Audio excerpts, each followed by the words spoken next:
Just as suspected, Justin Trudeau and Pierre Poilievre faced off in the House of Commons today, and it was heated. There are so many topics to cover. There's the carbon tax, there's auto theft, there's Trudeau's loblaws, like the people that used to work for Trudeau, and now they're loblaws lobbyists, and Pierre Poilievre name dropped a bunch of them, which is insane because that just flips the script. Justin Trudeau has been accusing Pierre Poilievre of having people work for him being Loblaw's lobbyists, but now it just got reversed. And anyways, you're gonna want to watch the full debate because it gets really, really heated, and Trudeau does in fact throw a tantrum. Welcome back to another video, everybody. This is very exciting. Before we get into it, I want to encourage everyone to smash the like button, subscribe if you haven't yet already. It does really help grow the channel, as well as turning on post notifications so it adds a layer of insurance so you can actually be notified of upcoming videos. And if you want an awesome matching sticker, you can find the link for this down in the description or the pinned comment below. This is a sticker bundle. They are 20% off. You get 5 stickers. They are all of the classics. Trudeau being penetrated by Klaus Schwab. Trudeau on a milk carton. Have you seen me? Because he's always missing. Chrystia Freeland on a broom. I did not see that coming. And hate speech, or speech you hate, does not equal hate speech. The link for these are down in the description below. Without further ado, it brings me great pleasure to show you today's question period. So sit back, relax. I hope you watch the entire thing. And here we go. I also want to add that I do have a startup vlog channel where me and my family, but this first video is me and my daughter. We go out and I have a first bushcraft event with her. So link for this is down in the description below. This is the video that you're going to be met with. This is the thumbnail and this is the channel name. So please go watch it. Go subscribe. You get to see me and my daughter, who's about a year and a half, but I just put 2 in the title for ease of simplicity. Go and have a fire. Thanks for watching, guys. Hope you enjoy the full video and go check out the vlog channel as well. Oral questions. Questions Honorable Leader of the Opposition. Here we go, folks. Drop some W's in the chat for Pierre. Mr. Speaker, these are the same promises he made 8 years ago before he doubled housing costs. He's not worth the cost of housing, which is up 100%. In the last 2 years alone, according to rent.ca, the rent is up 20% or $400 for the average family. And now we learn construction is in free fall, down 28% last December versus the December before.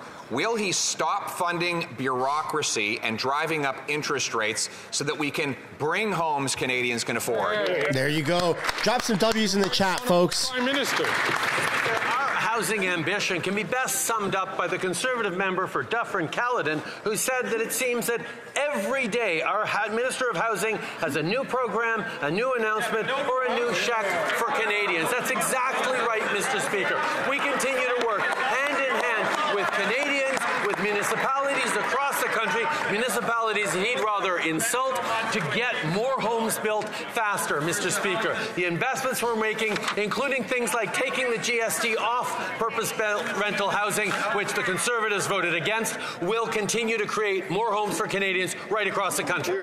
This guy's freaking delusional, man. Leader of the Opposition.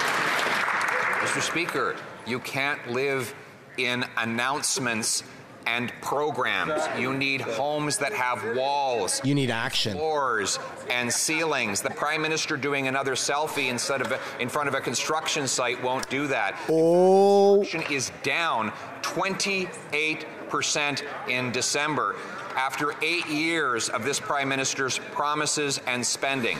Will he accept our common sense plan to build homes and not bureaucracy? Yeah, man. Right, Honourable Prime Minister.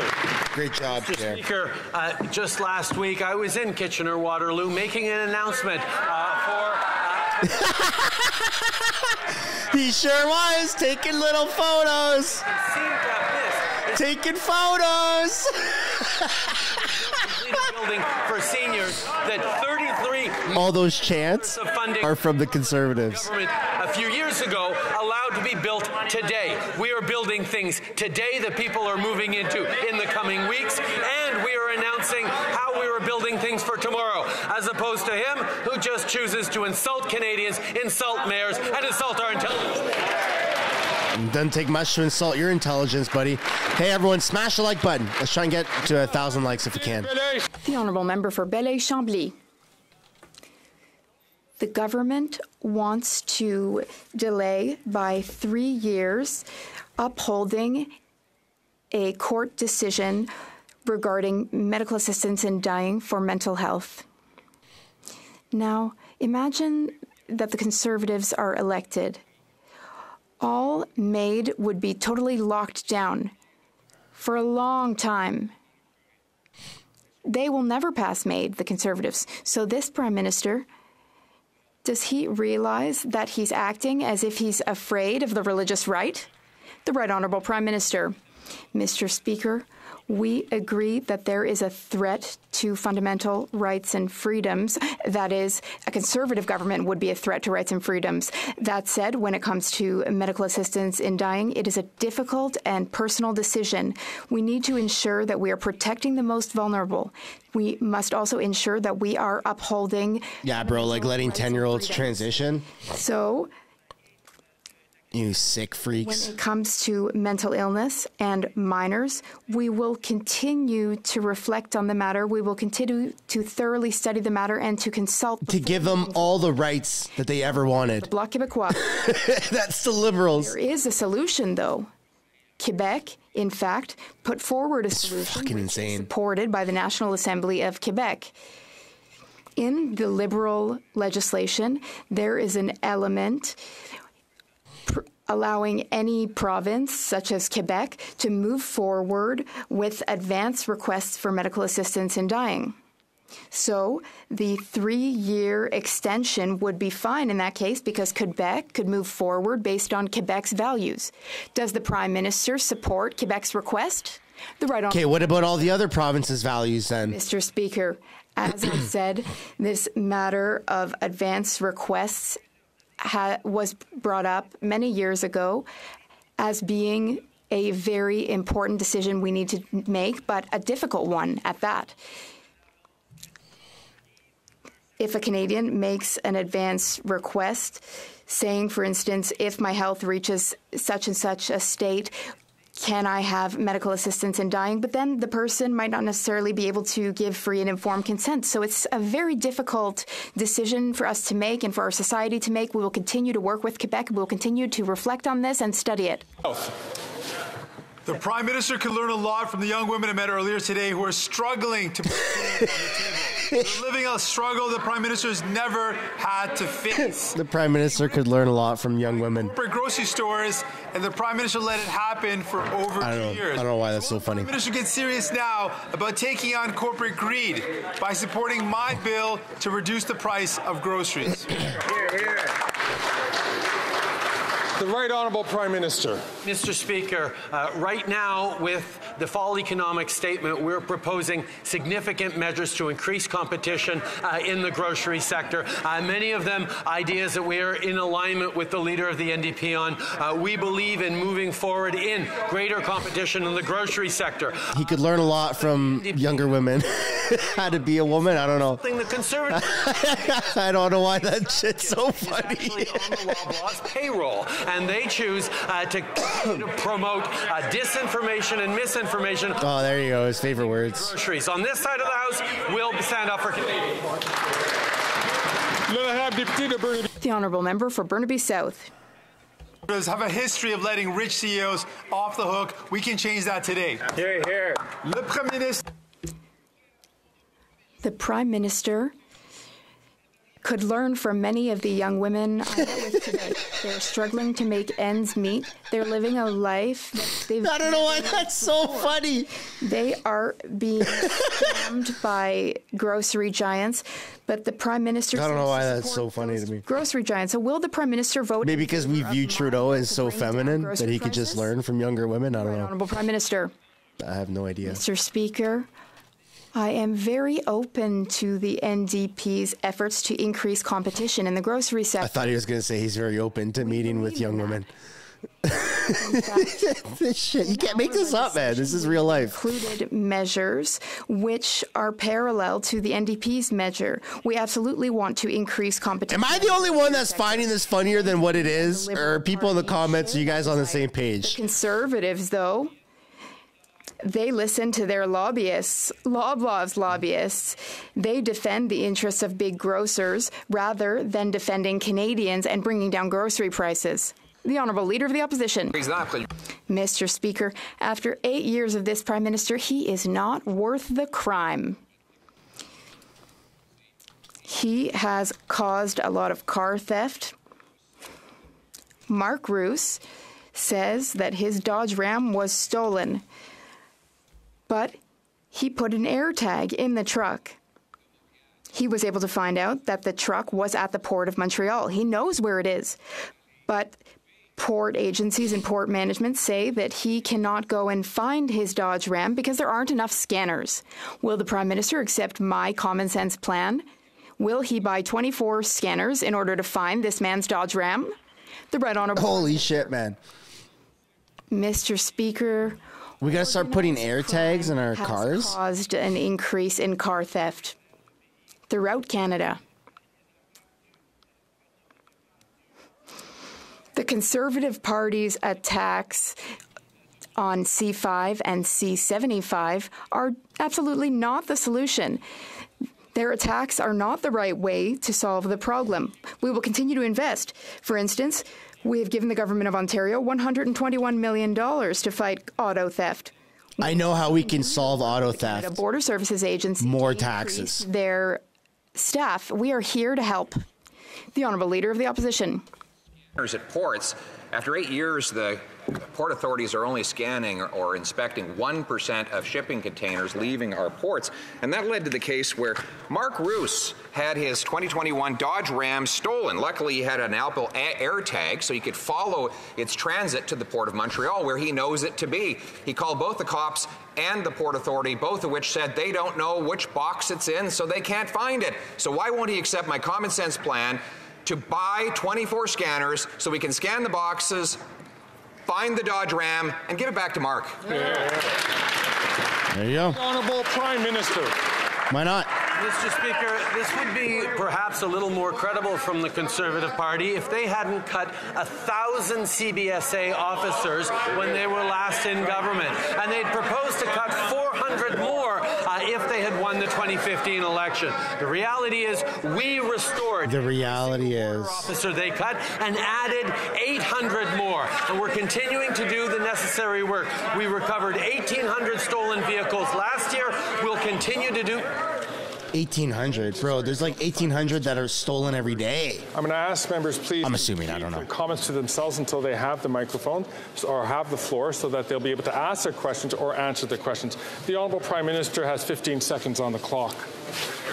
Mr. Speaker, while Conservatives cut frontline border services officers, along with cuts to the RCMP. Someone says, please steal my car so I can get insurance money. We're going to continue to do that with $121 million for Ontario. No doubt. More investments for port and border security. We're going to continue to step up. That's pretty funny. Canadians safe. Hear, hear.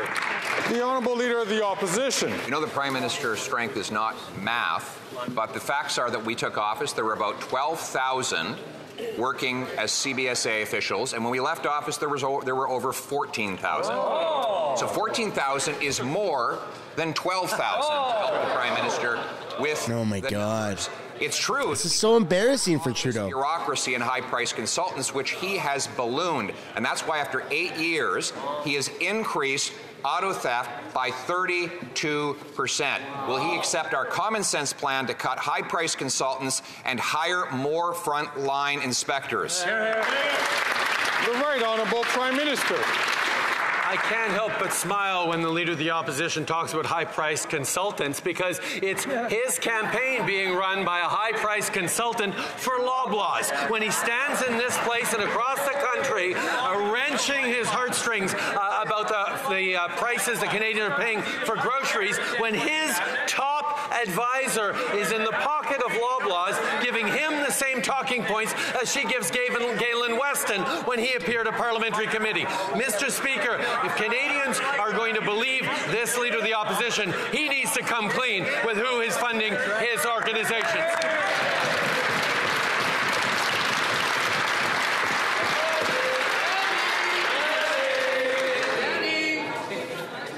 Order. The opposition. He's sure getting desperate if he has to blame Conservative campaign workers for the fact that he raised food prices. Yeah. And Mr. Speaker, the Prime Minister's pretty pathetic. marketing director, Max Veliket, did marketing for Loblaws for 4 years. Don Guy, the Prime Minister's chief pollster, works for GT & Co., which collects checks from Loblaws. As does Dan Arnold, his other pollster, getting checks from Loblaws. Are they the ones that forced him to quadruple the carbon tax on our food? There it is, man. Drop some W's for Pierre and smash that like button if you haven't yet. Let's see how Trudeau gets out of this one. Yeah, sit down. Sit down, fancy socks.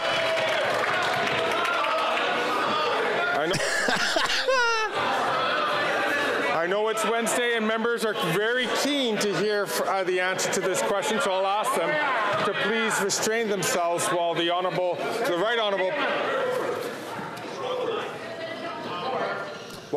Right Honourable Prime Minister answers the question. Holy smokes, man. Speaker, you can tell it's Wednesday because this morning the members of the Conservative caucus got to hear directly from Jenny Byrne, who sits in their caucus with them, giving them advice.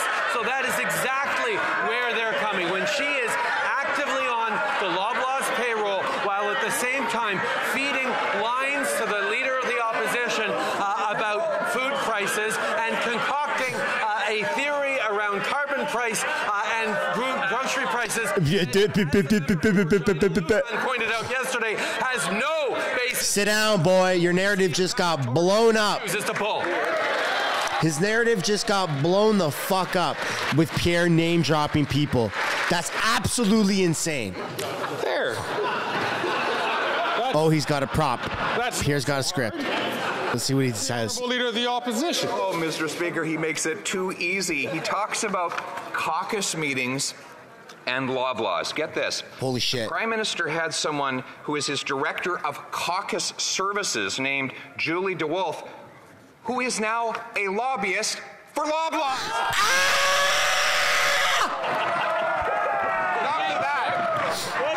Not only that. Woo! Dirt. His chief dirt digger, Kevin Bosch, left his office so that he could go and work as a lobbyist for Loblaws. For Loblaws! Oh! He'd like us to continue going down the list of... Please do, please do, please do, please do! Look, Trudeau's not even standing up. Trudeau's not standing up. Who's gonna take it? Who's gonna take it? No one's standing up! No one's standing up! Guys, this is fucking insane!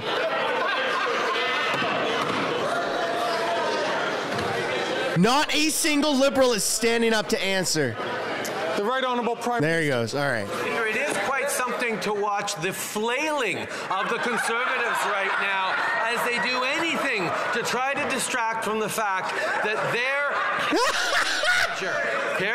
the Leader of the Opposition's top advisor is and still gets contributions and paychecks from Loblaws. This is an issue when he has stood up and pretended to care about food prices, when we hear the exact same talking points come out of Galen Weston's mouth as out of the Leader of the Opposition's mouth on some... Yo, he's done.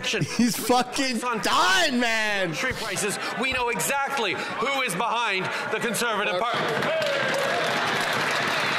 Holy shit.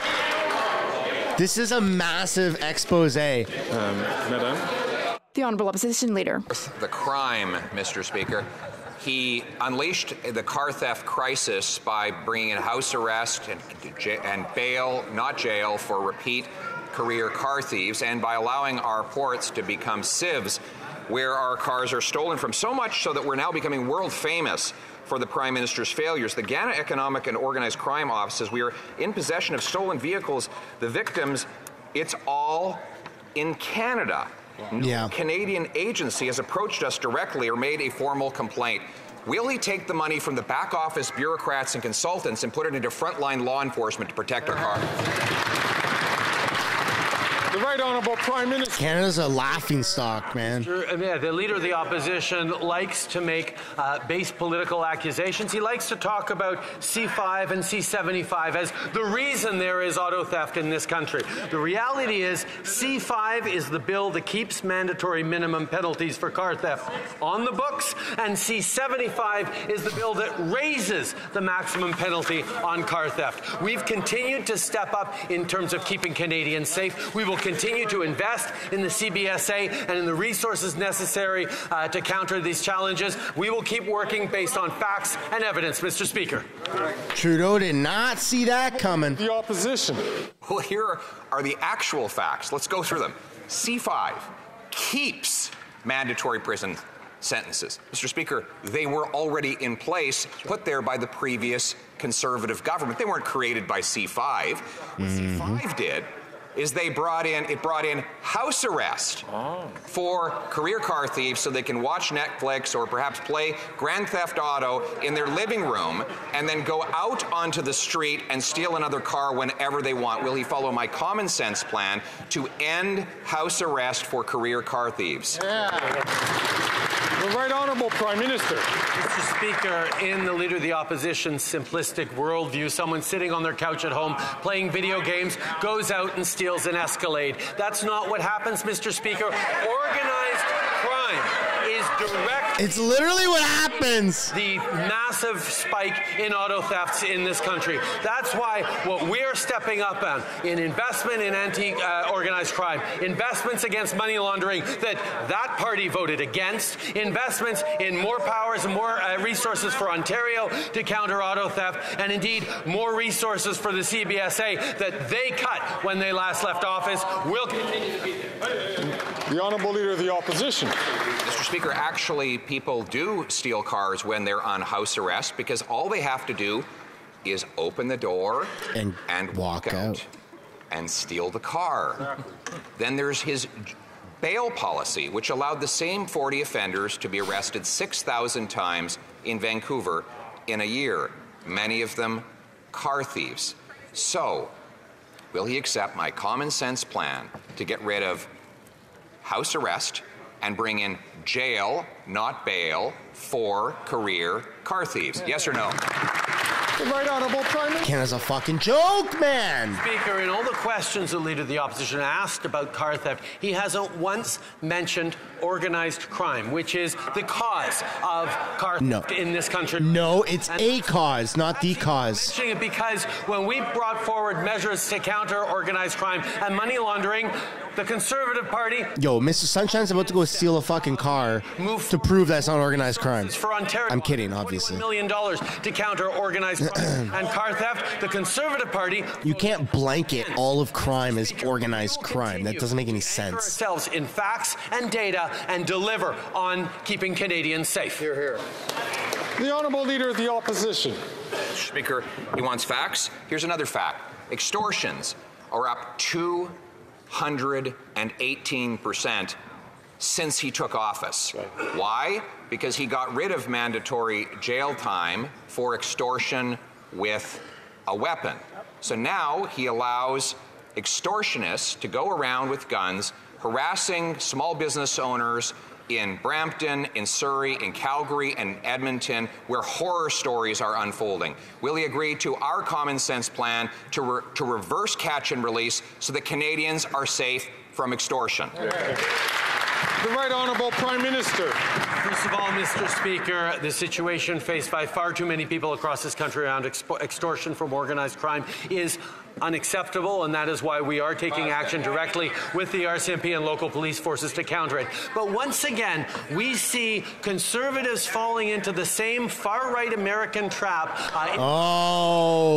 Crime pissed off. Doesn't keep Canadians safe, that it sounds good in sound bites and attacks, but doesn't actually deliver safer communities. It's like their opposition to gun control and their desire to put assault-style weapons back on the streets.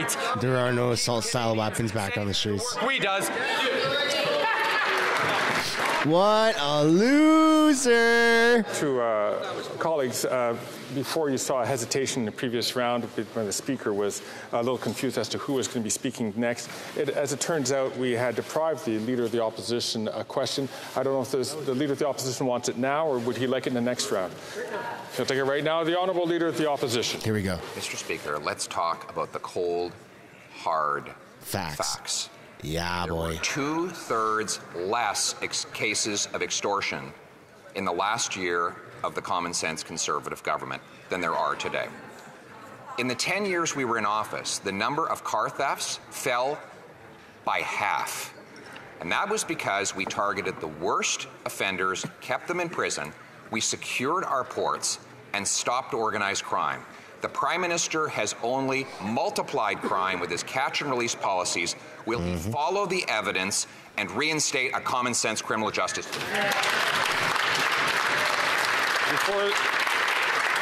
I hate to interrupt the Honourable... No, you don't hate to interrupt. You absolutely love to interrupt. Language was unparliamentary, and I'll ask all members to please watch themselves. The Right Honourable Prime Minister. Mr. Speaker, what we hear from the Leader of the Opposition is under the previous Conservative government, everything was perfect, and what he is proposing to do is to make Canada great again. That is not what Canadians want. He is pining for a nostalgia. Hey, folks in the chat, do you want Canada to be great again? As part of Stephen Harper's failed housing minister, he remembers the people who the rights of Indigenous peoples violated, the ignoring of environmental responsibilities, and the lack of an environmental and economic plan for the future. We're going to continue. After 8 years, the Prime Minister is not worth the cost of housing, which has doubled since he promised to lower it. Now we have a brand new phenomenon of the middle-class homeless. In fact, according to the Executive Director of the Royal Canadian Legion of Nova Scotia, members of the Canadian Forces are now forced to live in tents, in cars, and to couch surf. There are 30... No way, man. ...in Halifax after 8 years of this Prime Minister. But why oh, that's kind of pathetic, eh? To go ahead with a $450 a year rent increase to our armed forces members who are already forced to live in tents. The Right Honourable Prime Minister. Speaker, military members and their families are a priority, and we're taking steps to ensure that they are supported. We're investing $445 million over the coming years to tackle the supply of military housing. And when the Conservatives had an opportunity to support our military personnel, they chose not to. The Conservatives stood up in this House and voted against supporting our men and women in uniform just last December.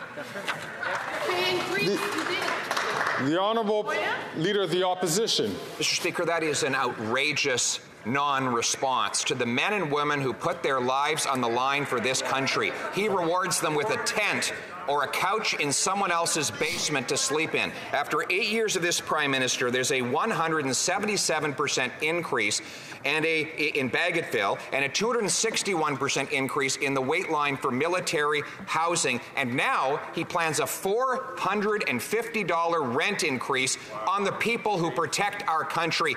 Shouldn't he be ashamed of himself? The Right Honourable Prime Minister. Mr. Speaker, we'll take no lessons from the Conservatives who nickel and dimed our military service members and veterans through 9 years of their time in office, and even dropped military funding to below 1% of GDP, Mr. Speaker. We will continue to step up, including with $445 million for military housing in the coming years, as we continue to honor and support the women and men who serve our country with their lives. Yeah, by providing them couches to sleep on instead of houses. He honors them with a $450 increase in their rent. Before this Prime Minister, we didn't have masses of military members living in tent cities, Mr. Speaker. They could put a roof overhead. In fact, we didn't have 30 tent cities in Halifax. We didn't have 2 million people lined up at food banks in lines that are reminiscent of the Great Depression. We didn't have young people forced to wait till they're age 40 to get a home. The good news is life was not like this before this Prime Minister, and it won't be like this after he's gone. The Right Honourable Prime Minister. Why doesn't he just say it straight out, Mr. Speaker. He's planning to make Canada great again. The reality is, Mr. Speaker, Canada is great. Canada is the best country in the world. And yes, there are challenges, and that's why we're... Yeah, it'd be even better without you as Prime Minister. $45 million for military housing, whether it's stepping up with dental care for vulnerable seniors or youth, whether it's cutting child care fees in half, Mr. Speaker, whether it's continuing to step up for vulnerable youth. We are going to be there for Canadians while he proposes cuts to services, cuts to programs, and cuts to the supports that Canadians need.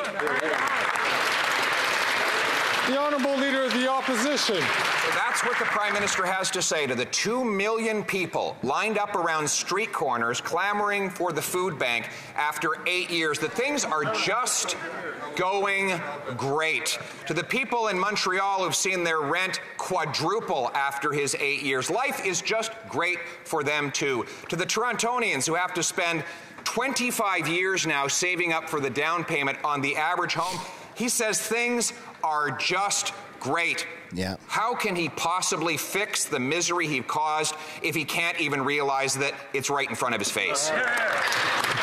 Damn, dude. Mr. Speaker, things are not just great. The opposition may not think that Canada is the best country in the world, but we do. And the reality is we recognize Canadians are struggling right now. And that is why we continue to invest in supports for them, whether it's cutting childcare fees in half, whether it's investing in the kinds of jobs and careers we're going to need in the #1 battery supply chain country in the world, in drawing in significant investments right across the country, in moving forward into a brighter economic future. While we recognize that Canadians need support now, he offers fear and cuts while we offer support and a brighter future. That's what we're going to continue. Is not worth the cost of food after 8 years of the NDP Liberal carbon tax. It's caused food prices to rise 20% in the last 2 years alone. So much for the affordable food they promised when they signed their coalition with the NDP leader. So much so that the Canada Food Bank is now forced to cut in half the number of potatoes that they're giving out. It's too expensive and there's too much demand. Instead of just telling those people who are eating half as much in Canada that things are great, why won't he follow our common sense plan to axe the tax? The Right Honourable Prime Minister. Mr. Speaker, as the member for Regina Louvain recognized yesterday, there is absolutely no data to support any link between our price on pollution and higher grocery prices. There simply is none. On this side of the House, Mr. Speaker, we are a government anchored in evidence and data, and we will continue to be there to deliver things like a grocery rebate to Canadians, to put more money back in Canadians' pockets, even as we put a price on pollution with the carbon price rebate, and we will continue to defend Canadians' interests against the cuts proposed by that Conservative. The Honourable Leader of the Opposition. He wants to know the link between the carbon tax and the food price. Well, I'll help him out. So farmers use something called diesel. It goes in and drying machines. The way he talks to Trudeau is so funny. The carbon tax, on which he wants to quadruple the tax. Then the truckers who pick up the food, transport it to the grocery store, pay the carbon tax. Then the grocer pays the carbon tax to power the heat in that big Olympic stadium-size chamber we call a grocery store. If he doesn't get the link, how is he ever going to fix the problem? The Right Honourable Prime Minister. Well said, man. The problem with the story that the Leader of the Opposition just told is there's absolutely no data to support it. He is all about political attacks. He is all about inventing reasons to not take action on the fight against climate change because his Conservative Party still doesn't understand that you cannot have a plan for Canadians' future or the future of the economy if you don't have a plan to fight climate change. Not only are we fighting climate change, Mr. Speaker, we're putting more money back in the pockets of Canadians and building the economy of the future. The Honourable Leader of the Opposition. Mr. Speaker, speaking of no evidence, we actually filed an order paper question asking for proof that his carbon tax is reducing emissions, and it came back that there was no evidence. For 8 years in government, after years of raising the tax, they have no proof that it reduces emissions at all.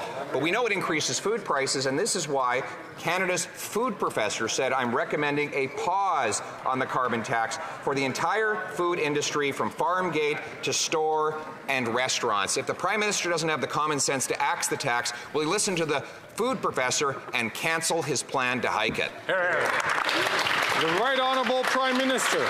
Mr. Speaker, Canada is actually reducing its emissions faster than our G7 partners, largely because we put a price on pollution. Mr. Speaker, the Leader of the Opposition wants to make pollution free again. We do not think that is the right path for Canada. We know that investing in reduction of carbon emissions while putting more money back in Canadians' pockets, switching from home heating oil to heat pumps, moving forward in responsible ways as we're investing in supporting Canadians is the way to build a stronger future, but he proposes ideology, cuts, and fear tactics, Mr. Speaker. Speaker, it's been 8 years since this costly Prime Minister took office, but it was 2 years ago that he signed a deal with the NDP leader where, in the latter, promised that it would bring more affordable food. Since that time, the NDP and Liberals have helped raise food prices by 20%. Their favorite inflationary instrument is the carbon tax. Yeah. Now they plan to quadruple the carbon tax on the farmer who produces the food and the trucker who ships the food, and therefore all who buy the food. The Canada's food professor is calling for a cap on the carbon tax. Will the Prime Minister cancel his 23% carbon tax hike for April 1st? The Right Honourable Prime Minister. Speaker, once again, we heard in Parliamentary Committee yesterday absolutely no evidence, no data to support the Leader of the Opposition's contention that the price on pollution impacts on grocery prices. The reality is, Mr. Speaker, our price on pollution returns 4 times a year more money to 80% of Canadians in the areas where it is in play than it costs them. That's how we can both fight against climate change and put more money in the pockets of Canadians. The Leader of the Opposition is proposing to take away those 4 times a year rebate checks from Canadians. The Honourable Leader of the Opposition. Mr. Speaker, the NDP also promised affordable housing when they sold out their constituents and signed on to a coalition with the Leader of the Liberals. But since that time, the rent is up well over 20% as they fund more bureaucracy to block homes and deficits that drive up interest rates, so much so that Tim Chen, a student in Vancouver, actually needs to commute to university from Calgary. Yes, he has to fly back to Calgary where he can afford the rent under a Conservative government, and then fly over to Vancouver in a commute in order to study. Mr. Speaker, what? How crazy is it that you have to commute across? The Right Honourable Prime Minister. Mr. Speaker, the Leader of the Opposition likes to talk about the challenges Canadians are facing, and while we're busy solving them, he's proposing nonsensical solutions.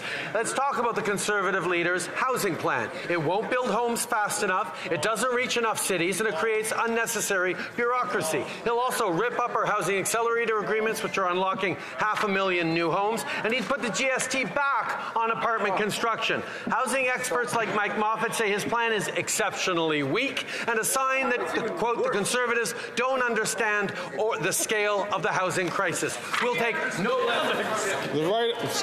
The Honourable Leader of the Opposition. Mr. Speaker, the results speak for themselves. When I was the housing minister, rent was $950.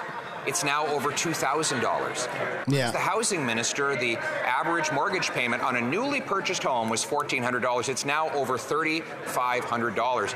And my common sense plan would require cities permit 15% more home building as a condition of getting federal money, require they build housing around transit stations rather than having empty fields there, and sell off 6,000 federal buildings and thousands of acres of federal land to build. Why won't he build homes instead of building bureaucracy? The Right Honourable Prime Minister. The reality is Canadians just can't trust Conservatives and their attacks and their talking points. Why? Because an active paid lobbyist is the one giving them all their advice on how to win their campaign. The reality is, Mr. Speaker, that's funny. Pierre's going to start name dropping again. Is once again driving their agenda as they propose cuts to vulnerable Canadians, underinvestments in housing, and no solutions to the very real challenges Canadians are facing. They're in the pocket of big business, as evidenced by Jenny Byrne's work for Loblaws.